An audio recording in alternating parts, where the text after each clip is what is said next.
Have you ever made a pair of pants and you just can't get the seat to fit right? The curve in the back is just not working for you, no matter what method you try? Well, I have a solution for you today. I'm going to show you the best way to get the actual measurement and curve of your seat. And that's by using a lesbian rule. You're probably wondering, why the heck do they call it that? Well, stay tuned to the end and I'll talk about that. You might also know this as a flexi ruler.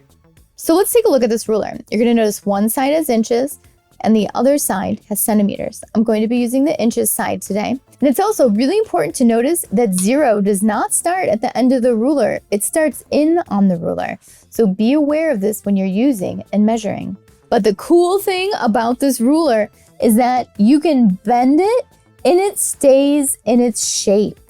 So you can add multiple bends to it and you're still going to get those curves and bends, which means this is perfect for our curvy booties. Now let's talk about how to use this to translate the perfect shape from you to the pattern. Today I'm going to be demoing on the dress form. You'll be doing this on yourself and it's just easier for everyone to see on the dress form here. So the first thing I want you to do is take a piece of elastic and wrap it around you, tie it wherever your pants, however high you want your pants to go. Today, I'm going to be using the natural waist of the dress form, but yours could be lower, could be a couple inches below. So if that's you, just go ahead and tie that elastic around your waist right where you want those pants to end. To translate our new curve perfectly, we're going to be working with this line here on the back of the pattern. And this is the line that goes under you. Now you might need a different shape in this area. You might not be the standard shape on the pattern. So I'm going to show you how to alter this line with that cool ruler. So when we start measuring, it's going to be really important that you're at the center of the seat underneath you, like where the two panels come together. So when we're putting our ruler in here, we have to make sure we're at this point here. So if you're too far forward or too far back, it's not going to be accurate. So what I would do is just hold your finger on that 0. And then when you put it up here, you're going to be able to hold that and then curve the ruler to your body all the way up to where you put that elastic. And again, this one is at the waist, the natural waist.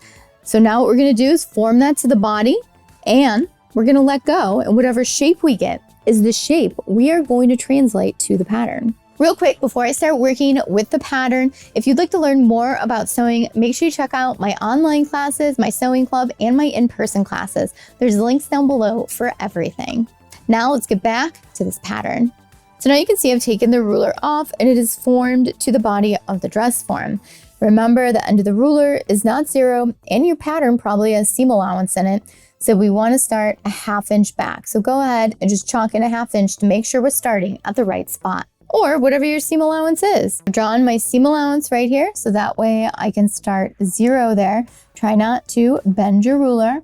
So now when I put 0 there, you can see we have a discrepancy from the ruler to the pattern here. This is telling me my seat needs to be cut a little bit deeper for this pair of shorts to fit perfectly.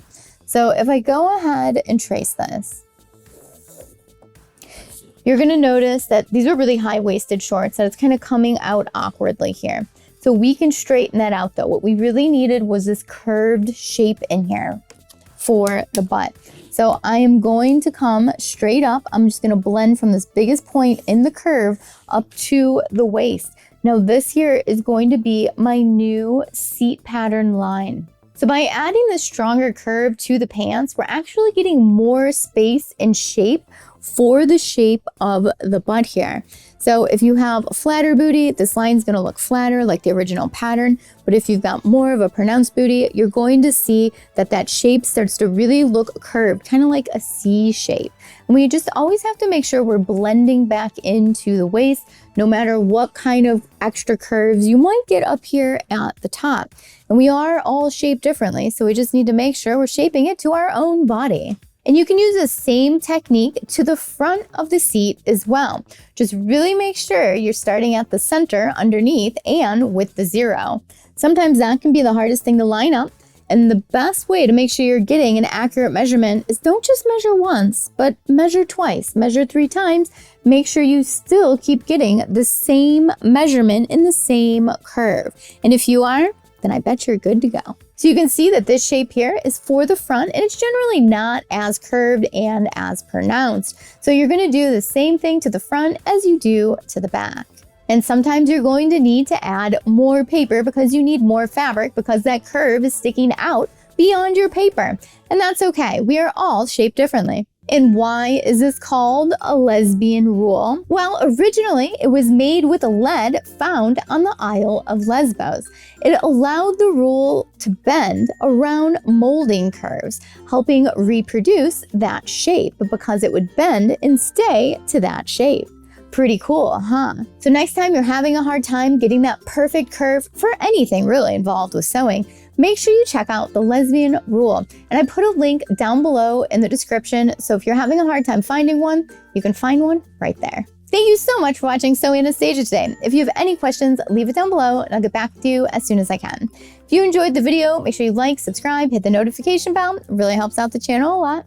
And if you want to learn more about sewing, make sure you check out the online and in-person classes. There's links down below in the description. And if you want to know what's going on in the studio today, well, make sure you check out my Instagram stories. I'm always posting there. Thank you so much for watching today. Bye!